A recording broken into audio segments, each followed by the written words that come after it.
ਗੁਰਦੁਆਰਾ ਸਾਹਿਬਾਨਾਂ ਵਿੱਚ ਝੁਲਾਏ ਜਾਣ ਵਾਲੇ ਨਿਸ਼ਾਨ ਸਾਹਿਬ ਨੂੰ ਲੈ ਕੇ ਪੰਜ ਸਿੰਘ ਸਾਹਿਬਾਨਾਂ ਨੇ ਲਿਆ ਵੱਡਾ ਫੈਸਲਾ। ਭਾਈ ਅੰਮ੍ਰਿਤਪਾਲ ਸਿੰਘ ਵੱਲੋਂ ਐਨਐਸਏ ਹਟਾਉਣ ਲਈ ਪਾਈ ਗਈ ਪਟੀਸ਼ਨ ਵਿੱਚ ਕੁਝ ਕਮੀਆਂ ਕਾਰਨ 31 ਜੁਲਾਈ ਨੂੰ ਹੋਵੇਗੀ ਸੁਣਵਾਈ। ਉੱਤਰ ਪ੍ਰਦੇਸ਼ ਦੇ ਜ਼ਿਲ੍ਹੇ ਲਖੀਮਪੁਰ ਖੀਰੀ ਵਿਖੇ ਸਿੱਖ ਭਾਈਚਾਰੇ ਖਿਲਾਫ ਪੁਲਿਸ ਅਧਿਕਾਰੀ ਦੇ ਇਤਰਾਜ਼ਯੋਗ ਬਿਆਨ ਕਾਰਨ ਵਧਿਆ ਵਿਵਾਦ। ਗੁਰਦੁਆਰਾ ਸਾਹਿਬਾਨਾਂ ਵਿੱਚ ਝੁਲਾਏ ਜਾਣ ਵਾਲੇ ਨਿਸ਼ਾਨ ਸਾਹਿਬ ਨੂੰ ਲੈ ਕੇ ਪੰਜ ਸਿੰਘ ਸਾਹਿਬਾਨਾਂ ਨੇ ਵੱਡਾ ਫੈਸਲਾ ਲਿਆ ਹੈ। ਨਿਸ਼ਾਨ ਸਾਹਿਬ ਦੀ ਪੁਸ਼ਾਕ ਦੇ ਰੰਗ ਨੂੰ ਬਦਲਣ ਦੇ ਹੁਕਮ ਜਾਰੀ ਕੀਤੇ ਗਏ ਹਨ। ਕੇਸਰੀ ਨਿਸ਼ਾਨ ਹਟਾ ਕੇ ਬਸੰਤੀ ਰੰਗ ਦੀ ਪੁਸ਼ਾਕ ਦਾ ਨਿਸ਼ਾਨ ਸਾਹਿਬ ਚਲਾਉਣ ਦੇ ਹੁਕਮ ਜਾਰੀ ਕੀਤੇ ਗਏ ਹਨ। ਐਸਜੀਪੀਸੀ ਦੀ ਧਰਮ ਪ੍ਰਚਾਰ ਕਮੇਟੀ ਨੇ ਸਰਕੂਲਰ ਜਾਰੀ ਕੀਤਾ ਹੈ। ਹੁਕਮ ਵਿੱਚ ਕਿਹਾ ਗਿਆ ਹੈ ਕਿ ਨਿਸ਼ਾਨ ਸਾਹਿਬ ਦੇ ਪੁਸ਼ਾਕ ਦਾ ਰੰਗ ਬਸੰਤੀ ਜਾਂ ਸੁਰਮਈ ਹੀ ਹੋਵੇ, ਕਿਉਂਕਿ ਕੇਸਰੀ ਨਿਸ਼ਾਨ ਭਗਵੇ ਰੰਗ ਦਾ ਭੁਲੇਖਾ ਪਾਉਂਦਾ ਹੈ। ਸ਼੍ਰੀ ਅਕਾਲ ਤਖਤ ਸਾਹਿਬ ਦੇ ਜਥੇਦਾਰ ਸਿੰਘ ਸਾਹਿਬ ਗਿਆਨੀ ਰਘਬੀਰ ਸਿੰਘ ਦੀ ਅਗਵਾਈ ਵਿੱਚ 15 ਜੁਲਾਈ ਨੂੰ ਹੋਈ ਇਕੱਤਰਤਾ ਵਿੱਚ ਪੰਜ ਸਿੰਘ ਸਾਹਿਬਾਨਾਂ ਨੇ ਫੈਸਲਾ ਕੀਤਾ ਸੀ ਕਿ ਗੁਰਦੁਆਰਾ ਸਾਹਿਬਾਨਾਂ ਵਿੱਚ ਲੱਗਣ ਵਾਲੇ ਨਿਸ਼ਾਨ ਸਾਹਿਬ ਦੀ ਪੁਸ਼ਾਕ ਦਾ ਰੰਗ ਰਹਿਤ ਮਰਿਆਦਾ ਅਨੁਸਾਰ ਬਸੰਤੀ ਜਾਂ ਸੁਰਮਈ ਹੋਵੇ। ਇਸ ਸੰਬੰਧੀ ਸ਼੍ਰੀ ਅਕਾਲ ਤਖਤ ਸਾਹਿਬ ਵੱਲੋਂ ਸ਼੍ਰੋਮਣੀ ਗੁਰਦੁਆਰਾ ਪ੍ਰਬੰਧਕ ਕਮੇਟੀ ਨੂੰ ਪੱਤਰ ਭੇਜ ਕੇ ਸੰਗਤ ਨੂੰ ਇਸ ਬਾਰੇ ਜਾਗਰੂਕ ਕਰਨ ਲਈ ਕਿਹਾ ਗਿਆ ਸੀ। ਖਡੂਰ ਸਾਹਿਬ ਤੋਂ ਸੰਸਦ ਮੈਂਬਰ ਅਤੇ ਵਾਰਿਸ ਪੰਜਾਬ ਦੇ ਜਥੇਬੰਦੀ ਦੇ ਆਗੂ ਭਾਈ ਅੰਮ੍ਰਿਤਪਾਲ ਸਿੰਘ ਨੇ ਆਪਣੇ ਤੇ ਲਗਾਏ ਗਏ ਰਾਸ਼ਟਰੀ ਸੁਰੱਖਿਆ ਕਾਨੂੰਨ ਦੇ ਵਾਅਦੇ ਨੂੰ ਪੰਜਾਬ ਅਤੇ ਹਰਿਆਣਾ ਹਾਈ ਕੋਰਟ ਵਿੱਚ ਚੁਣੌਤੀ ਦਿੱਤੀ ਹੈ। ਅੱਜ ਜਿਵੇਂ ਹੀ ਅਦਾਲਤ ਵਿੱਚ ਇਸ ਕੇਸ ਦੀ ਸੁਣਵਾਈ ਸ਼ੁਰੂ ਹੋਈ ਤਾਂ ਸਰਕਾਰੀ ਵਕੀਲ ਨੇ ਇਹ ਪੁਆਇੰਟ ਚੁੱਕਿਆ ਕਿ ਪਟੀਸ਼ਨ ਵਿੱਚ ਭਾਈ ਅੰਮ੍ਰਿਤਪਾਲ ਸਿੰਘ ਦੇ ਮਾਤਾ-ਪਿਤਾ ਦੀ ਉਮਰ ਅਤੇ ਭਾਈ ਅੰਮ੍ਰਿਤਪਾਲ ਸਿੰਘ ਦਾ ਪਤਾ ਸਹੀ ਨਹੀਂ ਹੈ। ਇਸ ਨੂੰ ਤਕਨੀਕੀ ਤੌਰ ਤੇ ਠੀਕ ਕੀਤਾ ਜਾਣਾ ਚਾਹੀਦਾ ਹੈ। ਇਸ ਤੋਂ ਬਾਅਦ ਭਾਈ ਅੰਮ੍ਰਿਤਪਾਲ ਸਿੰਘ ਦੇ ਵਕੀਲ ਨੇ ਕਿਹਾ ਕਿ ਇਸ ਨੂੰ ਠੀਕ ਕਰਨ ਲਈ ਸਮਾਂ ਦਿੱਤਾ ਜਾਵੇ, ਜਿਸ ਤੋਂ ਬਾਅਦ ਅਦਾਲਤ ਨੇ ਇਸ ਮਾਮਲੇ ਦੀ ਸੁਣਵਾਈ 31 ਜੁਲਾਈ ਨੂੰ ਤੈਅ ਕੀਤੀ ਹੈ। ਇਸ ਸਮੇਂ ਭਾਈ ਅੰਮ੍ਰਿਤਪਾਲ ਸਿੰਘ ਅਸਾਮ ਦੀ ਡਿਬਰੂਗੜ੍ਹ ਜੇਲ੍ਹ ਵਿੱਚ ਬੰਦ ਹਨ। ਅਦਾਲਤ ਵਿੱਚ ਆਪਣੀ ਤਰਫੋਂ ਦਾਇਰ ਪਟੀਸ਼ਨ ਵਿੱਚ ਕਿਹਾ ਗਿਆ ਹੈ ਕਿ ਐਨਐਸਏ ਦੀ ਮਿਆਦ 1 ਸਾਲ ਵਧਾਉਣਾ ਪੂਰੀ ਤਰ੍ਹਾਂ ਗਲਤ ਹੈ। ਉਹਨਾਂ ਨੇ ਆਪਣੇ ਖਿਲਾਫ ਕੀਤੀ ਗਈ ਕਾਰਵਾਈ ਨੂੰ ਗੈਰ ਸੰਵਿਧਾਨਕ ਦੱਸਿਆ ਹੈ। ਉਹਨਾਂ ਕਿਹਾ ਕਿ ਉਹ 1 ਸਾਲ ਤੋਂ ਵੱਧ ਸਮੇਂ ਤੋਂ ਆਪਣੇ ਰਾਜ, ਰਿਸ਼ਤੇਦਾਰਾਂ ਅਤੇ ਲੋਕਾਂ ਤੋਂ ਦੂਰ ਹਨ। ਉਹਨਾਂ ਦੀ ਜ਼ਿੰਦਗੀ ਅਤੇ ਆਜ਼ਾਦੀ ਨੂੰ ਅਸਾਧਾਰਨ ਅਤੇ ਬੇਰਹਿਮ ਤਰੀਕੇ ਨਾਲ ਖੋਲਿਆ ਗਿਆ ਹੈ। ਦੱਸਦੇ ਕਿ ਭਾਈ ਅੰਮ੍ਰਿਤਪਾਲ ਸਿੰਘ ਦੀ ਐਮਪੀ ਸੀਟ ਨੂੰ ਵੀ ਹੁਣ ਚੁਣੌਤੀ ਦਿੱਤੀ ਗਈ ਹੈ। ਖਡੂਰ ਸਾਹਿਬ ਤੋਂ ਆਜ਼ਾਦ ਉਮੀਦਵਾਰ ਵਿਕਰਮਜੀਤ ਸਿੰਘ ਨੇ ਇਸ ਸੰਬੰਧੀ ਪੰਜਾਬ ਅਤੇ ਹਰਿਆਣਾ ਹਾਈ ਕੋਰਟ ਵਿੱਚ ਪਟੀਸ਼ਨ ਦਾਇਰ ਕੀਤੀ ਹੈ। ਪਟੀਸ਼ਨ ਵਿੱਚ 5 ਗੱਲਾਂ ਦਾ ਜ਼ਿਕਰ ਕੀਤਾ ਗਿਆ ਹੈ। ਦਲੀਲ ਦਿੱਤੀ ਗਈ ਹੈ ਕਿ ਭਾਈ ਅੰਮ੍ਰਿਤਪਾਲ ਸਿੰਘ ਨੇ ਆਪਣੇ ਨਾਮਜ਼ਦਗੀ ਪੱਤਰਾਂ ਵਿੱਚ ਕਈ ਜਾਣਕਾਰੀਆਂ ਛੁਪਾਈਆਂ ਹਨ। ਨਾਮਜ਼ਦਗੀ ਫਾਰਮ ਅਧੂਰਾ ਹੈ। ਫੰਡਾਂ, ਦਾਨ ਅਤੇ ਖਰਚਿਆਂ ਬਾਰੇ ਜਾਣਕਾਰੀ ਛੁਪਾਈ ਗਈ ਹੈ। ਵੋਟਾਂ ਮੰਗਣ ਲਈ ਧਾਰਮਿਕ ਸਥਾਨਾਂ ਦੀ ਵਰਤੋਂ ਕੀਤੀ ਗਈ ਹੈ। ਬਿਨਾਂ ਪ੍ਰਵਾਨਗੀ ਤੋਂ ਚੋਣ ਪ੍ਰਚਾਰ ਸਮੱਗਰੀ ਛਾਪੀ ਗਈ। ਚੋਣ ਕਮਿਸ਼ਨ ਦੀ ਇਜਾਜ਼ਤ ਤੋਂ ਬਿਨਾਂ ਸੋਸ਼ਲ ਮੀਡੀਆ ਤੇ ਪ੍ਰਚਾਰ ਕੀਤਾ ਗਿਆ। ਹੁਣ ਇਸ ਮਾਮਲੇ ਦੀ ਸੁਣਵਾਈ 5 ਅਗਸਤ ਨੂੰ ਹੋਵੇਗੀ। ਉੱਤਰ ਪ੍ਰਦੇਸ਼ ਦੇ ਜ਼ਿਲ੍ਹੇ ਲਖੀਮਪੁਰ ਖੀਰੀ ਦੇ ਖੇਤਰ ਪਲੀਆ ਭੀਰਾ ਵਿੱਚ ਸਿੱਖ ਭਾਈਚਾਰੇ ਲਈ ਇਤਰਾਜ਼ਯੋਗ ਸ਼ਬਦਾਵਲੀ ਬੋਲਣ ਦਾ ਮਾਮਲਾ ਲਗਾਤਾਰ ਭਖਦਾ ਜਾ ਰਿਹਾ ਸੀ। ਮਾਮਲੇ ਵਿੱਚ ਪੁਲਿਸ ਨੇ ਵੱਡੀ ਕਾਰਵਾਈ ਕਰਦੇ ਹੋਏ ਪਲੀਆ ਭੀਰਾ ਦੇ ਕੋਤਵਾਲ ਦੀ ਤੁਰੰਤ ਪ੍ਰਭਾਵ ਨਾਲ ਬਦਲੀ ਕਰ ਦਿੱਤੀ ਹੈ। ਪੁਲਿਸ ਸੁਪਰਡੈਂਟ ਨੇ ਦੱਸਿਆ ਕਿ ਪੂਰੇ ਮਾਮਲੇ ਦੀ ਜਾਂਚ ਵਧੀਕ ਪੁਲਿਸ ਸੁਪਰਡੈਂਟ ਨੂੰ ਸੌਂਪ ਦਿੱਤੀ ਗਈ ਹੈ, ਜੋ ਤੁਰੰਤ ਮਾਮਲੇ ਦੀ ਜਾਂਚ ਕਰਕੇ ਰਿਪੋਰਟ ਸੌਂਪਣਗੇ। ਦੱਸ ਦਈਏ ਕਿ ਪਲੀਆ ਭੀਰਾ ਦੇ ਤਹਿਸੀਲ ਗੇਟ ਤੇ ਸਿੱਖ ਭਾਈਚਾਰੇ ਵੱਲੋਂ ਪ੍ਰਦਰਸ਼ਨ ਕੀਤਾ ਜਾ ਰਿਹਾ ਸੀ। ਸਿੱਖ ਭਾਈਚਾਰੇ ਵਿੱਚ ਰੋਸ ਨੂੰ ਦੇਖਦੇ ਹੋਏ ਦੇਰ ਰਾਤ ਵਧੀਕ ਐਮਪੀ ਨੇਪਾਲ ਸਿੰਘ ਧਰਨੇ ਵਾਲੀ ਥਾਂ ਤੇ ਪਹੁੰਚੇ। ਇਸ ਦੌਰਾਨ ਉਹਨਾਂ ਨੇ ਪਲੀਆ ਭੀਰਾ ਦੇ ਕੋਤਵਾਲ ਵਿਵੇਕ ਕੁਮਾਰ ਉਪਾਧਿਆਇ ਦੀ ਤੁਰੰਤ ਪ੍ਰਭਾਵ ਨਾਲ ਬਦਲੀ ਦਾ ਐਲਾਨ ਕੀਤਾ। ਐਡੀਸ਼ਨਲ ਐਸਪੀ ਦੇ ਐਲਾਨ ਮਗਰੋਂ ਤਹਿਸੀਲ ਦੇ ਗੇਟ ਤੇ ਸਿੱਖ ਭਾਈਚਾਰੇ ਵੱਲੋਂ ਚੱਲ ਰਿਹਾ ਧਰਨਾ ਸਮਾਪਤ ਹੋ ਗਿਆ।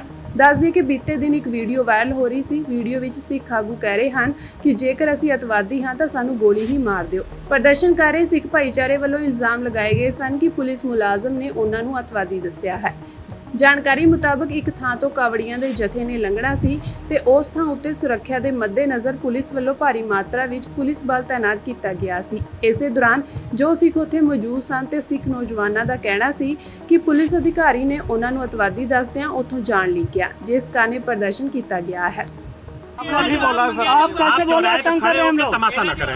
हम कहाँ तमाशा कर रहे हैं सर? खड़े हैं, जब पानी कम होगा निकल जाएंगे। आतंकवादी बता रहे हैं हमें? कोई गल नहीं, आप आतंकवादी है, रोड बनाता उस दिन नहीं आप लोग आए थे आतंकवादी बताने? आतंकवादी है, पहले जब रोड बना देता था जिस दिन आप बाबा जी के आगे पीछे घूम रहे थे। अगर हम लोग आतंकवादी तो यहीं पे गोली मार दी हम लोगों को, बस सीधी बात है हम लोगों की। हम आप लोग कह रहे हैं कि हम लोग आतंक बनाना है, तुम्हारे जैसे उपद्रवियों के साथ। हाँ ठीक है, रहने दो। हम लोग उपद्रववादी जो भी हम लोगों को रहने दो, आप जाइए। आप लोग आतंकवादी बता रहे अभी हम लोगों को। जवाब देना पऊगा, ओए आतंकवादी दसन दे यार हुण तो ही है। देना पਊ ਇਸ ਚੀਜ਼ ਦਾ ਕਿਤਨਾ ਗਿਆ ਪ੍ਰੂਫ ਆਪਾਂ ਨੂੰ ਕਿ ਸੜਕ ਬਣਾਈ ਹੈ ਤੇ ਇਦਾਂ ਬੋਲਿਆ ਇਹਨਾਂ ਨੇ। ਕਿਸਾਨ ਆਗੂ ਜਗਜੀਤ ਸਿੰਘ ਡੱਲੇਵਾਲ ਨੇ ਬੀਜੇਪੀ ਆਗੂ ਰਵਨੀਤ ਬਿੱਟੂ ਤੇ ਵੱਡਾ ਇਲਜ਼ਾਮ ਲਗਾਇਆ ਹੈ। ਉਹਨਾਂ ਕਿਹਾ ਕਿ ਅੰਮ੍ਰਿਤਧਾਰੀ ਅਤੇ ਸ਼ਸਤਰਧਾਰੀ ਸਿੱਖਾਂ ਦੇ ਸ਼੍ਰੀ ਸਾਹਿਬ ਜੀ ਪ੍ਰਤੀ ਰਵਨੀਤ ਬਿੱਟੂ ਲਗਾਤਾਰ ਨਫ਼ਰਤੀ ਬਿਆਨ ਦਿੰਦੇ ਆ ਰਹੇ ਹਨ। ਉਹਨਾਂ ਕਿਹਾ ਕਿ ਪਹਿਲਾਂ ਤੁਹਾਡੀ ਪਾਰਟੀ ਕਿਸਾਨਾਂ ਨਾਲ ਕੀਤੇ ਵਾਅਦਿਆਂ ਤੋਂ ਮੁੱਕਰ ਗਈ। ਉਸ ਸੰਘਰਸ਼ ਵਿੱਚ ਸਾਡੇ ਕਿਸਾਨ ਭਰਾ ਸ਼ਹੀਦ ਵੀ ਹੋਏ ਤੇ ਹੋਰ ਪਰੇਸ਼ਾਨੀਆਂ ਵੀ ਚੱਲੀਆਂ। ਫਿਰ ਜਦੋਂ ਅਸੀਂ ਹੁਣ ਦਿੱਲੀ ਆਪਣੀਆਂ ਮੰਗਾਂ ਮਨਵਾਉਣ ਲਈ ਜਾ ਰਹੇ ਸੀ ਤਾਂ ਤੁਹਾਡੀ ਸਰਕਾਰ ਨੇ ਸਾਨੂੰ ਪੰਜਾਬ ਹਰਿਆਣਾ ਬਾਰਡਰ ਤੇ ਹੀ ਰੋਕ ਲਿਆ। ਸਾਡੇ ਕਿਸਾਨ ਭਰਾਵਾਂ ਨਾਲ ਇੰਨਾ ਬੁਰਾ ਵਰਤਾਵ ਕੀਤਾ ਗਿਆ, ਉਹਨਾਂ ਤੇ ਗੋਲੀਆਂ ਚਲਾਈਆਂ ਗਈਆਂ। ਬੀਜੇਪੀ ਕਿਸਾਨਾਂ ਤੇ ਪੰਜਾਬ ਨਾਲ ਧੱਕਾ ਹੀ ਕਰਦੀ ਆਈ ਹੈ ਤੇ ਹੁਣ ਤੁਸੀਂ ਪੰਜਾਬੀ ਹੋਣ ਦੇ ਨਾਤੇ ਕਿਸਾਨਾਂ ਦਾ ਸਾਥ ਦੇਣ ਦੀ ਬਜਾਏ ਕਿਸਾਨਾਂ ਖਿਲਾਫ ਹੀ ਇਤਰਾਜ਼ਯੋਗ ਟਿੱਪਣੀਆਂ ਕਰ ਰਹੇ ਹੋ, ਜੋ ਕਿ ਬਹੁਤ ਹੀ ਨਿੰਦਣਯੋਗ ਗੱਲ ਹੈ। ਭਾਜਪਾ ਦੇ ਵਿੱਚ ਤਾਜੇ ਗਏ ਰਵਨੀਤ ਬਿੱਟੂ ਨੇ ਕਿਸਾਨ ਸੰਗਠਨਾਂ ਦੇ ਉੱਤੇ ਔਰ ਖਾਸ ਕਰਕੇ ਆ ਚੱਲ ਰਹੇ ਅੰਦੋਲਨਕਾਰੀਆਂ ਦੇ ਉੱਤੇ ਸਵਾਲ ਕੀਤਾ ਹੈ। ਉਹਨਾਂ ਦੇ ਇੱਕ ਬਿਆਨ ਦਿੱਤਾ ਹੈ, ਇਹ ਕਿਹਾ ਹੈ ਕਿ ਜੇਕਰ ਕਿਰਪਾਨਾਂ ਪਾ ਕੇ ਤੁਸੀਂ ਦਿੱਲੀ ਜਾਓਗੇ ਤਾਂ ਤੁਹਾਨੂੰ ਕੋਈ ਦਿੱਲੀ ਨਹੀਂ ਜਾਣ ਦੇਗਾ। ਇਹਦਾ ਮਤਲਬ ਕੀ ਨਿਕਲਦਾ ਹੈ? ਇਹਦਾ ਮਤਲਬ ਇਹ ਨਿਕਲਦਾ ਹੈ ਕਿ ਰਵਨੀਤ ਬਿੱਟੂ ਜੀ ਤੁਸੀਂ ਆਪਦੀ ਮਾਨਸਿਕਤਾ ਕਲੀਅਰ ਕਰਤੀ ਹੈ। ਤੁਸੀਂ ਦੱਸਤਾ ਕਿ ਅਸੀਂ ਦੇਸ਼ ਦੇ ਅੰਦਰ ਅੰਮ੍ਰਿਤਧਾਰੀ ਸਿੱਖਾਂ ਦੇ ਨਾਲ ਸਾਡੀ ਕੀ ਸਾਡੀ ਨਫ਼ਰਤ ਹੈ। ਤੁਹਾਡਾ ਨਫ਼ਰਤ ਨਜ਼ਰ ਆ ਰਹੀ ਹੈ, ਜਿਹੜੀ ਸੋਚ ਨੂੰ ਲੈ ਕੇ ਤੁਸੀਂ ਚੱਲ ਰਹੇ ਹੋ। ਇਸ ਵਿਅਕਤੀ ਨੂੰ ਇਹਨੇ ਕਿਸਾਨਾਂ ਪ੍ਰਤੀ ਇਹ ਵੀ ਗੱਲ ਕਹੀ ਹੈ ਕਿ ਫਰਜ਼ੀ ਜਥੇਬੰਦੀਆਂ ਬਣ ਗਈਆਂ। ਬਿੱਟੂ ਜੀ ਅਸੀਂ ਕਲੀਅਰ ਕਰਨਾ ਚਾਹੁੰਦੇ ਹਾਂ ਕਿ ਭਾਈ ਸਾਡੀਆਂ ਜਥੇਬੰਦੀਆਂ ਬਣੀਆਂ ਨੇ, ਬਹੁਤ ਬਣੀਆਂ ਨੇ, ਕੋਈ ਸ਼ੱਕ ਨਹੀਂ। ਲੇਕਿਨ ਅਸੀਂ ਜਿਸ ਦਿਨ ਤੁਸੀਂ ਤੇਰੀ ਸਰਕਾਰ ਨੇ ਸਾਡੇ ਤੇ ਗੋਲੀਆਂ ਚਲਾਈਆਂ, ਸਾਡਾ ਨੌਜਵਾਨ ਸ਼ਹੀਦ ਕੀਤਾ ਔਰ ਤੁਹਾਡੇ ਤੋਂ ਸਵਾਲ ਪੁੱਛਣ ਦੇ ਲਈ ਤੁਹਾਡੇ ਵਿਰੋਧ ਦੇ ਵਿੱਚ ਪੂਰੇ ਭਾਰਤ ਦੀਆਂ ਕਿਸਾਨ ਜਥੇਬੰਦੀਆਂ ਖੜੀਆਂ ਹੋਈਆਂ। ਤੁਹਾਨੂੰ ਸਾਡੇ ਤੇ ਗੋਲੀਆਂ ਚਲਾਉਣ ਦਾ ਦੇਸ਼ ਦੇ ਕਿਸਾਨਾਂ ਨੇ ਸਬਕ ਸਿਖਾਇਆ। ਇਹ ਕਲੀਅਰ ਹੈ। ਇਹ ਤੋਂ ਸਪਸ਼ਟ ਹੁੰਦਾ ਹੈ ਕਿ ਸਾਡੇ ਵਿਚਾਰ ਧਾਰਕ ਤਰੀਕਿਆਂ ਦੇ ਨਾਲ ਅਸੀਂ ਵੱਖਰੇ ਹੋ ਸਕਦੇ ਹਾਂ।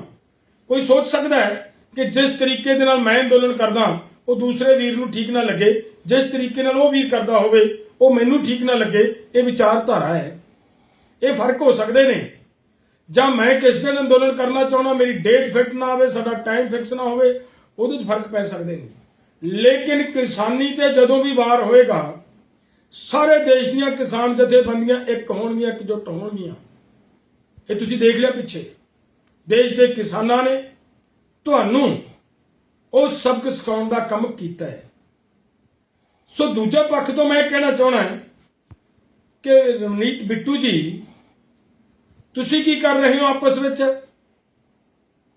ਆ ਵੇਖਿਆ ਮੈਂ, ਵੈਸੇ ਮੈਨੂੰ ਇਹ ਗੱਲ ਕਰਨੀ ਨਹੀਂ ਚਾਹੀਦੀ, ਇਹ ਪੋਲੀਟੀਕਲ ਗੱਲ ਹੈ। ਤੁਸੀਂ ਆਪਸ ਵਿੱਚ ਕੀ ਕਰਦੇ ਫਿਰੋ, ਲੇਕਿਨ ਜਿਹੜਾ ਤੂੰ ਕਿਸਾਨਾਂ ਤੇ, ਕਿਸਾਨ ਜਥੇਬੰਦੀਆਂ ਤੇ ਸਵਾਲ ਚੁੱਕਿਆ ਤੇ ਤੇਰੇ ਤੇ ਗੱਲ ਦਾ ਜਵਾਬ ਦੇਣਾ ਬਣਦਾ। ਮਜਬੂਰੀ ਬਸ ਦੇ ਰਹੇ ਹਾਂ ਕਿ ਭਾਈ ਆ ਤੇਰੀ ਇੱਕ ਆਡੀਓ ਵਾਇਰਲ ਹੋ ਰਹੀ ਸੀ ਜਿਹਦੇ ਵਿੱਚ ਤੂੰ ਕਿਸੇ ਲੀਡਰ ਨੂੰ ਭਾਜਪਾ ਜੁਆਇਨ ਕਰਵਾਉਣ ਵਾਸਤੇ ਕਹਿ ਰਿਹਾ ਹੈ ਤੇ ਉੱਥੇ ਤੇਰੀ ਇੱਕ ਦੂਜੇ ਦੇ ਨਾਲ ਨਫ਼ਰਤ ਹੈ। ਜਿਹੜੀ ਤੇਰੀ ਉਹ ਆਡੀਓ ਦੱਸ ਰਹੀ ਹੈ ਤੇਰੇ 'ਚ ਕਿੰਨੀ ਨਫ਼ਰਤ ਹੈ ਇੱਕ ਦੂਜਿਆਂ ਪ੍ਰਤੀ। ਜਿੱਥੇ ਤੂੰ ਚਲਿਆ ਗਿਆ ਉੱਥੇ ਕਿਹੜਾ ਸਭ ਅੱਛਾ ਹੈ ਤੇਰੇ ਲਈ, ਤੇ ਜਿੱਥੇ ਪਿੱਛੇ ਸੀ ਉੱਥੇ ਵੀ ਇਹੀ ਕੁਝ ਸੀ। ਉਹ ਕਾਹਦੇ ਲਈ ਭਾਈ? ਅਮਰੀਕਾ ਨੇ ਕਿਹਾ ਕਿ ਉਹ ਸਾਰੇ ਧਰਮਾਂ ਤੇ ਫਿਰਕਿਆਂ ਦੇ ਲੋਕਾਂ ਨਾਲ ਇੱਕੋ ਵਰਗਾ ਵਿਵਹਾਰ ਕਰਨ ਦੀ ਅਹਿਮੀਅਤ ਬਾਰੇ ਭਾਰਤ ਨਾਲ ਗੱਲ ਕਰ ਰਿਹਾ ਹੈ। ਪੱਤਰਕਾਰਾਂ ਵੱਲੋਂ ਇਹ ਪੁੱਛੇ ਜਾਣ ਤੇ ਕਿ ਕੁਝ ਸੂਬੇ ਢਾਬਿਆਂ ਤੇ ਹੋਟਲਾਂ ਤੇ ਮੁਸਲਮਾਨ ਮਾਲਕਾਂ ਨੂੰ ਆਪੋ ਆਪਣੇ ਨਾਮ ਪ੍ਰਦਰਸ਼ਿਤ ਕਰਨ ਲਈ ਮਜਬੂਰ ਕਰ ਰਹੇ ਹਨ, ਇਸ ਬਾਰੇ ਵਿਦੇਸ਼ ਵਿਭਾਗ ਦੇ ਤਰਜਮਾਨ ਮੈਥਿਊ ਮਿਲਰ ਨੇ ਮੀਡੀਆ ਨਾਲ ਗੱਲਬਾਤ ਦੌਰਾਨ ਕਿਹਾ ਕਿ ਅਸੀਂ ਉਹ ਰਿਪੋਰਟਾਂ ਦੇਖੀਆਂ ਹਨ ਜਿਨ੍ਹਾਂ ਵਿੱਚ ਭਾਰਤ ਦੇ ਸੁਪਰੀਮ ਕੋਰਟ ਨੇ 22 ਜੁਲਾਈ ਨੂੰ ਉਹਨਾਂ ਨਿਯਮਾਂ ਦੇ ਅਮਲ ਤੇ ਅੰਤਿਮ ਰੋਕ ਲਗਾ ਦਿੱਤੀ ਸੀ। ਮਿਲਰ ਨੇ ਕਿਹਾ ਕਿ ਇਸ ਵਾਸਤੇ ਹੁਣ ਉਹ ਅਮਲ ਵਿੱਚ ਨਹੀਂ ਹਨ। ਆਮ ਤੌਰ ਤੇ ਗੱਲ ਕੀਤੀ ਜਾਵੇ ਤਾਂ ਅਸੀਂ ਹਮੇਸ਼ਾ ਕਹਿੰਦੇ ਹਾਂ ਧਰਮ ਦੀ ਆਜ਼ਾਦੀ ਦੇ ਹੱਕ ਦਾ ਆਲਮੀ ਤੌਰ ਤੇ ਸਨਮਾਨ ਕਰੋ ਅਤੇ ਅਸੀਂ ਸਾਰੇ ਧਰਮਾਂ ਤੇ ਫਿਰਕਿਆਂ ਨਾਲ ਇੱਕੋ ਜਿਹਾ ਵਿਹਾਰ ਕਰਨ ਦੀ ਅਹਿਮੀਅਤ ਬਾਰੇ ਆਪਣੇ ਭਾਰਤੀ ਹਮਰੁਤਬਾ ਨਾਲ ਗੱਲਬਾਤ ਕਰ ਰਹੇ ਹਾਂ। ਖਡੂਰ ਸਾਹਿਬ ਤੋਂ ਸੰਸਦ ਮੈਂਬਰ ਭਾਈ ਅੰਮ੍ਰਿਤਪਾਲ ਸਿੰਘ ਦੇ ਭਰਾ ਹਰਪ੍ਰੀਤ ਸਿੰਘ ਅਤੇ ਉਹਨਾਂ ਦੇ ਸਾਥੀ ਲਵਪ੍ਰੀਤ ਸਿੰਘ ਨੂੰ ਜ਼ਮਾਨਤ ਮਿਲ ਗਈ ਹੈ। ਇਹਨਾਂ ਦੋਵਾਂ ਨੂੰ ਸਥਾਨਕ ਪੁਲਿਸ ਨੇ ਕਥਿਤ ਤੌਰ ਤੇ 4 ਗ੍ਰਾਮ ਆਈਸ ਡਰੱਗ ਸਮੇਤ ਕੁਝ ਦਿਨ ਪਹਿਲਾਂ ਕਾਬੂ ਕੀਤਾ ਸੀ। ਇਸ ਤੋਂ ਪਹਿਲਾਂ ਹਰਪ੍ਰੀਤ ਸਿੰਘ ਦੇ ਪਰਿਵਾਰਕ ਮੈਂਬਰਾਂ ਅਤੇ ਵਕੀਲ ਨੇ ਪੁਲਿਸ ਤੇ ਉਹਨਾਂ ਨੂੰ ਝੂਠੇ ਕੇਸ ਵਿੱਚ ਫਸਾਉਣ ਦੇ ਦੋਸ਼ ਲਗਾਏ ਸਨ। ਅਦਾਲਤ ਵਿੱਚ ਪੇਸ਼ੀ ਦੌਰਾਨ ਇਹਨਾਂ ਨੂੰ ਰਾਹਤ ਦਿੰਦਿਆਂ ਜ਼ਮਾਨਤ ਦੇ ਦਿੱਤੀ ਗਈ ਹੈ। ਪਹਿਰੇਦਾਰ ਅਖਬਾਰ ਦੇ ਮੁੱਖ ਸੰਪਾਦਕ ਸਰਦਾਰ ਜਸਪਾਲ ਸਿੰਘ ਹੇਰਾਂ ਦੇ ਭੋਗ ਸਮਾਗਮ ਦੌਰਾਨ ਸੰਗਤਾਂ ਨਾਲ ਵਿਚਾਰ ਸਾਂਝੇ ਕਰਦਿਆਂ ਸਰਦਾਰ ਸਿਮਰਨਜੀਤ ਸਿੰਘ ਮਾਨ ਨੇ ਕਿਹਾ ਕਿ ਸਰਦਾਰ ਜਸਪਾਲ ਸਿੰਘ ਦੀ ਕੌਮ ਨੂੰ ਹਮੇਸ਼ਾ ਘਾਟ ਰਹੇਗੀ। ਸਰਦਾਰ ਹੇਰਾਂ ਨੇ ਆਪਣੇ ਜੀਵਨ ਨੂੰ ਕੌਮ ਦੇ ਨਾਂ ਕਰ ਦਿੱਤਾ ਸੀ। ਸਾਨੂੰ ਗੁਰੂ ਸਾਹਿਬਾਨਾਂ ਨੇ ਧਰਮ ਅਤੇ ਕੌਮੀਅਤ ਦੋਵੇਂ ਦਿੱਤੇ ਹਨ। ਧਰਮ ਦੀ ਗੱਲ ਤਾਂ ਸਾਰੇ ਹੀ ਕਰਦੇ ਹਨ, ਪਰ ਕੌਮੀਅਤ ਦੀ ਗੱਲ ਕਰਨੀ ਹਰ ਕਿਸੇ ਦੇ ਵੱਸ ਦੀ ਗੱਲ ਨਹੀਂ ਹੈ। ਸਰਦਾਰ ਹੇਰਾਂ ਨੇ ਆਪਣੇ ਅਖਬਾਰ ਪਹਿਰੇਦਾਰ ਰਾਹੀਂ ਹਮੇਸ਼ਾ ਕੌਮ ਦੀ ਆਵਾਜ਼ ਨੂੰ ਬੁਲੰਦ ਰੱਖਿਆ। ਉਹਨਾਂ ਦੀ ਨੀਡਰਤਾ ਤੇ ਕੌਮੀਅਤ ਦੀ ਭਾਵਨਾ ਨੂੰ ਦੇਖਦਿਆਂ ਉਹਨਾਂ ਦਾ ਅਦਾਰਾ ਜ਼ਾਲਮ ਸਰਕਾਰਾਂ ਵੱਲੋਂ ਲਗਾਤਾਰ ਨਿਸ਼ਾਨੇ ਤੇ ਰਿਹਾ, ਜਿਸ ਕਾਰਨ ਉਹਨਾਂ ਨੂੰ ਆਰਥਿਕ ਤੰਗੀ ਵੀ ਝੱਲਣੀ ਪਈ।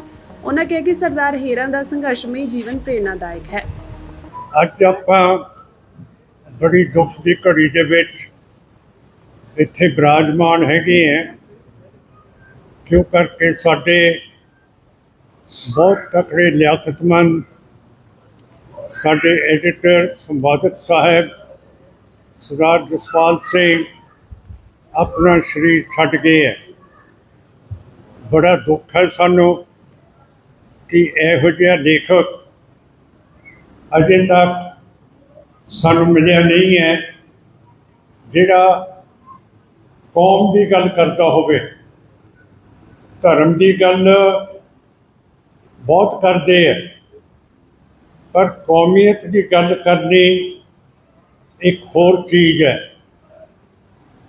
ਸਾਨੂੰ ਗੁਰੂ ਨਾਨਕ ਸਾਹਿਬ ਨੇ ਧਰਮ ਵੀ ਦਿੱਤਾ ਹੈ ਤੇ ਕੌਮੀਅਤ ਵੀ ਦਿੱਤੀ ਹੈ, ਜਿਹਦਾ ਮਤਲਬ ਹੈ ਕਿ ਅਸੀਂ ਇੱਕ ਵੱਖਰਾ ਧਰਮ ਹੈ ਤੇ ਇੱਕ ਵੱਖਰੀ ਕੌਮ ਹੈ। ਸੋ ਉਹਨਾਂ ਦੇ ਜਾਣ ਦੇ ਨਾਲ ਸਾਨੂੰ ਬਹੁਤ ਘਾਟਾ ਪਿਆ ਹੈ, ਕਿਉਂ ਕਰਕੇ ਉਹਨਾਂ ਦੇ ਬਰਾਬਰ ਦਾ ਨਿਡਰ ਐਡੀਟਰ ਜਾਂ ਸੰਪਾਦਕ ਸਾਨੂੰ ਅਜੇ ਤੱਕ ਨਹੀਂ ਮਿਲਿਆ। 1947 ਤੋਂ ਬਾਅਦ ਹਿੰਦ ਹਕੂਮਤ ਨੇ ਸਾਡੇ ਸਿੱਖ ਲੇਖਕਾਂ ਦੀ ਕਲਮ ਦੇ ਉੱਤੇ ਛਾਪੇ ਵੀ ਮਾਰੇ ਹੈ, ਫੜੇ ਵੀ ਹੈ, ਪਰ ਆਜ਼ਾਦੀ ਦੇ ਨਾਲ ਸਰਦਾਰ ਜਸਪਾਲ ਸਿੰਘ ਸਾਰੇ ਸਿੱਖ ਜਿੱਥੇ ਜਿੱਥੇ ਦੁਨੀਆ ਦੇ ਵਿੱਚ ਬੈਠੇ ਹੈ ਉਹਨਾਂ ਦੀ ਦਰਦ ਨੂੰ ਇਹ ਪ੍ਰਗਟ ਕਰਦੇ ਸੀਗੇ। ਸੋ ਸਾਨੂੰ ਬਹੁਤ ਭਾਰੀ ਦੁੱਖ ਹੈ। ਦੁੱਖ ਇਸ ਚੀਜ਼ ਦਾ ਵੀ ਹੈ ਕਿ ਸਿੱਖਾਂ ਦੇ ਉੱਤੇ ਜੁਰਮ 1947 ਤੋਂ ਬਾਅਦ ਬਹੁਤ ਹੋਏ ਹੈ ਔਰ ਅਜੇ ਤੱਕ ਸਾਨੂੰ ਇਨਸਾਫ ਨਹੀਂ ਮਿਲਿਆ ਹੈ। ਜੋ 1984 ਦੇ ਵਿੱਚ ਦਰਬਾਰ ਸਾਹਿਬ ਦੇ ਉੱਤੇ ਹਮਲੇ ਫੌਜੀ ਇੰਦਰਾ ਗਾਂਧੀ ਤੇ ਹਿੰਦ ਹਕੂਮਤ ਨੇ ਕੀਤੇ ਹੈ, ਉਹ ਕਦੇ ਸਾਨੂੰ ਭੁੱਲ ਨਹੀਂ ਸਕਦੇ ਹੈਗੇ। ਦਿੱਲੀ ਦੇ ਸਾਬਕਾ ਉਪ ਮੁੱਖ ਮੰਤਰੀ ਮਨੀਸ਼ ਸਿਸੋਦੀਆ ਦੀ ਜ਼ਮਾਨਤ ਪਟੀਸ਼ਨ ਤੇ ਸੁਪਰੀਮ ਕੋਰਟ ਵਿੱਚ ਸੁਣਵਾਈ 5 ਅਗਸਤ ਤੱਕ ਟਾਲ ਦਿੱਤੀ ਗਈ ਹੈ। ਸਿਸੋਦੀਆ ਨੇ ਪਟੀਸ਼ਨ ਵਿੱਚ ਇਹ ਹਵਾਲਾ ਦਿੰਦੇ ਹੋਏ ਜ਼ਮਾਨਤ ਦੀ ਮੰਗ ਕੀਤੀ ਹੈ ਕਿ ਉਹ 16 ਮਹੀਨਿਆਂ ਤੋਂ ਜੇਲ੍ਹ ਵਿੱਚ ਹਨ। ਅਦਾਲਤ ਨੇ ਕਿਹਾ ਕਿ CBI ਦਾ ਜਵਾਬ ਦਾਖਲ ਕਰ ਦਿੱਤਾ ਗਿਆ ਹੈ, ED ਦਾ ਜਵਾਬ ਬਾਕੀ ਹੈ ਤੇ ਇਸ ਦੇ ਲਈ ਅਸੀਂ 1 ਅਗਸਤ ਤੱਕ ਦਾ ਸਮਾਂ ਦੇ ਰਹੇ ਹਾਂ। ਦਰਅਸਲ ਮਨੀਸ਼ ਸਿਸੋਦੀਆ ਨੇ ਦਿੱਲੀ ਦੀ ਸ਼ਰਾਬ ਨੀਤੀ ਵਿੱਚ ਕਥਿਤ ਘੁਟਾਲੇ ਨਾਲ ਜੁੜੇ ਭ੍ਰਿਸ਼ਟਾਚਾਰ ਅਤੇ ਮਨੀ ਲਾਂਡਰਿੰਗ ਦੇ ਮਾਮਲਿਆਂ ਵਿੱਚ ਜ਼ਮਾਨਤ ਪਟੀਸ਼ਨ ਦਾਇਰ ਕੀਤੀ ਹੈ। ਪਟੀਸ਼ਨ ਵਿੱਚ ਸਿਸੋਦੀਆ ਦੀ ਤਰਫੋਂ ਦਲੀਲ ਦਿੱਤੀ ਗਈ ਹੈ ਕਿ ਉਹ 16 ਮਹੀਨਿਆਂ ਤੋਂ ਜੇਲ੍ਹ ਵਿੱਚ ਹਨ ਅਤੇ ਪਿਛਲੇ ਸਾਲ ਅਕਤੂਬਰ ਤੋਂ ਉਹਨਾਂ ਖਿਲਾਫ ਮਾਮਲੇ ਵਿੱਚ ਕੋਈ ਪ੍ਰਗਤੀ ਨਹੀਂ ਹੋਈ ਹੈ। ਅਦਾਲਤ ਨੇ 16 ਜੁਲਾਈ ਨੂੰ ਸਿਸੋਦੀਆ ਦੀਆਂ ਪਟੀਸ਼ਨਾਂ ਤੇ ਸੁਣਵਾਈ ਲਈ ਸਹਿਮਤੀ ਦਿੱਤੀ ਸੀ ਅਤੇ CBI ਅਤੇ ਇਨਫੋਰਸਮੈਂਟ ਡਾਇਰੈਕਟੋਰੇਟ ਤੋਂ ਜਵਾਬ ਮੰਗਿਆ ਸੀ, ਪਰ ਸੁਣਵਾਈ ਦੌਰਾਨ ED ਦੇ ਵਕੀਲ SG ਰਾਜੂ ਨੇ ਅਦਾਲਤ ਨੂੰ ਦੱਸਿਆ ਕਿ ਉਹਨਾਂ ਨੂੰ ਅਜੇ ਹੋਰ ਸਮਾਂ ਚਾਹੀਦਾ ਹੈ। ਉਹਨਾਂ ਨੇ ਅਦਾਲਤ ਤੋਂ ਜਵਾਬ ਦਾਖਲ ਕਰਨ ਲਈ ਸਮਾਂ ਮੰਗਿਆ ਹੈ। ਉਹਨਾਂ ਦੀ ਦਲੀਲ ਦਾ ਨੋਟਿਸ ਲੈਂਦਿਆਂ ਸੁਪਰੀਮ ਕੋਰਟ ਨੇ ਸੁਣਵਾਈ 5 ਅਗਸਤ ਤੱਕ ਮੁਲਤਵੀ ਕਰ ਦਿੱਤੀ ਹੈ। ਜ਼ਿਕਰਯੋਗ ਹੈ ਕਿ ਸਿਸੋਦੀਆ ਨੇ ਆਪਣੀ ਪਟੀਸ਼ਨ ਵਿੱਚ ਕਿਹਾ ਹੈ ਕਿ 16 ਮਹੀਨਿਆਂ ਤੋਂ ਮਾਮਲੇ ਵਿੱਚ ਕੋਈ ਪ੍ਰਗਤੀ ਨਹੀਂ ਹੋਈ ਹੈ। ਹਜੇ ਤੱਕ ਜਾਂਚ ਏਜੰਸੀ ਨੂੰ ਉਸ ਖਿਲਾਫ ਕੋਈ ਸਬੂਤ ਨਹੀਂ ਮਿਲਿਆ ਅਤੇ ਨਾ ਹੀ ਕੋਈ ਅਗਲੀ ਕਾਰਵਾਈ ਕੀਤੀ ਗਈ ਹੈ। ਸੁਪਰੀਮ ਕੋਰਟ ਦੇ ਜਸਟਿਸ BR ਗਵਈ ਅਤੇ KV ਵਿਸ਼ਵਨਾਥ ਦੀ ਬੈਂਚ ਸਿਸੋਦੀਆ ਦੀ ਪਟੀਸ਼ਨ ਤੇ ਸੁਣਵਾਈ ਕਰ ਰਹੀ ਹੈ। 16 ਜੁਲਾਈ ਨੂੰ ਸੁਣਵਾਈ ਦੌਰਾਨ ਬੈਂਚ ਨੇ ਦੋਵੇਂ ਜਾਂਚ ਏਜੰਸੀਆਂ ED ਅਤੇ CBI ਨੂੰ 29 ਤਰੀਕ ਤੱਕ ਜਵਾਬ ਦਾਖਲ ਕਰਨ ਦੇ ਨਿਰਦੇਸ਼ ਦਿੱਤੇ ਸੀ। CBI ਨੇ ਸਿਸੋਦੀਆ ਨੂੰ 26 ਫਰਵਰੀ 2023 ਨੂੰ ਸ਼ਰਾਬ ਘੁਟਾਲੇ ਵਿੱਚ ਕਥਿਤ ਭੂਮਿਕਾ ਲਈ ਗ੍ਰਿਫਤਾਰ ਕੀਤਾ ਸੀ। CBI ਨੇ ਉਸ ਵਿਰੁੱਧ ਕੇਸ ਦਰਜ ਕੀਤਾ ਸੀ, ਜਿਸ ਦੇ ਆਧਾਰ ਤੇ ED ਨੇ ਉਸ ਨੂੰ 9 ਮਾਰਚ 2023 ਨੂੰ ਮਨੀ ਲਾਂਡਰਿੰਗ ਮਾਮਲੇ ਵਿੱਚ ਗ੍ਰਿਫਤਾਰ ਕੀਤਾ ਸੀ। ਗ੍ਰਿਫਤਾਰੀ ਤੋਂ ਪਹਿਲਾਂ 28 ਫਰਵਰੀ ਨੂੰ ਸਿਸੋਦੀਆ ਨੇ ਮੰਤਰੀ ਅਹੁਦੇ ਤੋਂ ਆਪਣਾ ਅਸਤੀਫਾ ਦਿੱਲੀ ਸਰਕਾਰ ਨੂੰ ਭੇਜ ਦਿੱਤਾ ਸੀ। ਕੈਲੀਫੋਰਨੀਆ ਦੇ ਮੈਂਟੇਕਾ ਸ਼ਹਿਰ ਵਿੱਚ ਵੱਧ ਰਹੇ ਸਿੱਖ ਅਮਰੀਕੀ ਭਾਈਚਾਰੇ ਦੇ ਸਨਮਾਨ ਵਿੱਚ ਅਗਲੇ ਸਾਲ ਤੱਕ ਇੱਕ ਨਵੀਂ ਗਲੀ ਦਾ ਨਾਮ ਸਿੰਘ ਸਟਰੀਟ ਰੱਖਿਆ ਜਾਵੇਗਾ। ਪਿਛਲੇ ਸਾਲ ਗੁਆਂਢੀ ਸ਼ਹਿਰ ਟ੍ਰੇਸੀ ਹਿਲ ਵਿੱਚ ਵੀ ਇੱਕ ਗਲੀ ਦਾ ਨਾਮ ਸਿੰਘ ਸਟਰੀਟ ਰੱਖਿਆ ਗਿਆ ਸੀ। ਇਹ ਸਟਰੀਟ ਈਸਟ ਐਥਰਟਨ ਡਰਾਈਵ ਅਤੇ ਆਸਟਿਨ ਰੋਡ ਦੇ ਵਿਚਕਾਰ ਇੱਕ connector highway bypass connector project ਦਾ ਹਿੱਸਾ ਹੈ। ਮੇਅਰ ਗੈਰੀ ਸਿੰਘ ਨੇ ਇਹ ਨਾਮ ਇਲਾਕੇ ਵਿੱਚ ਸਿੱਖ ਅਮਰੀਕੀਆਂ ਦੀ ਮਹੱਤਵਪੂਰਨ ਮੌਜੂਦਗੀ ਨੂੰ ਦਰਸਾਉਣ ਲਈ ਸੁਝਾਅ ਦਿੱਤਾ। ਉਹਨਾਂ ਇਸ ਨਾਂ ਦੀ ਸਿਫਾਰਿਸ਼ ਕਰਦਿਆਂ ਕਿਹਾ ਕਿ ਇਹ ਨਾਮ ਮੈਂ ਇਸ ਲਈ ਨਹੀਂ ਸਿਫਾਰਿਸ਼ ਕੀਤਾ ਕਿਉਂਕਿ ਮੇਰੇ ਨਾਂ ਪਿੱਛੇ ਇਹ ਲੱਗਦਾ ਹੈ। ਸਿੰਘ ਨਾਮ ਦਾ ਪੰਜਾਬੀ ਵਿੱਚ ਮਤਲਬ ਸ਼ੇਰ ਹੈ ਅਤੇ ਇਹ ਸਾਹਸ, ਤਾਕਤ ਅਤੇ ਬਰਾਬਰੀ ਦਾ ਪ੍ਰਤੀਕ ਹੈ। ਜਿਵੇਂ ਕਿ ਸਿੱਖ ਗੁਰੂ ਸ਼੍ਰੀ ਗੁਰੂ ਗੋਬਿੰਦ ਸਿੰਘ ਜੀ ਵੱਲੋਂ ਸਿੱਖਾਂ ਨੂੰ ਇਹ ਉਪਨਾਮ ਬਖਸ਼ਿਸ਼ ਕੀਤਾ ਗਿਆ ਸੀ। ਜ਼ਿਕਰਯੋਗ ਹੈ ਕਿ ਕੈਲੀਫੋਰਨੀਆ ਵਿੱਚ ਸਿੱਖਾਂ ਦਾ ਲੰਮਾ ਇਤਿਹਾਸ ਹੈ ਜੋ 19ਵੀਂ ਸਦੀ ਦੇ ਅਖੀਰ ਤੋਂ ਇੱਥੇ ਵਸੇ ਹੋਏ ਹਨ ਅਤੇ 1965 ਦੇ ਇਮੀਗ੍ਰੇਸ਼ਨ ਸੁਧਾਰ ਤੋਂ ਬਾਅਦ ਸਿੱਖਾਂ ਦੀ ਗਿਣਤੀ ਵਿੱਚ ਵੱਡਾ ਵਾਧਾ ਹੋਇਆ ਹੈ। ਅੱਜ ਪੰਜਾਬੀ ਅਮਰੀਕੀ ਜ਼ਿਆਦਾਤਰ ਸਿੱਖਾਂ ਦੀ ਗਿਣਤੀ ਲਗਭਗ 3,20,000 ਹੈ, ਜਿਨ੍ਹਾਂ ਵਿੱਚੋਂ ਬਹੁਤ ਸਾਰੇ ਸੈਂਟਰਲ ਵੈਲੀ ਅਤੇ ਬੇ ਏਰੀਆ ਵਿੱਚ ਰਹਿੰਦੇ ਹਨ। ਨਵਾਂ ਸਟਰੀਟ ਨਾਮ ਮੈਂਟੇਕਾ ਦੇ ਤਾਣੇ ਬਾਣੇ ਵਿੱਚ ਸਿੱਖ ਭਾਈਚਾਰੇ ਦੇ ਯੋਗਦਾਨ ਨੂੰ ਮਾਨਤਾ ਦਿੰਦਾ ਹੈ।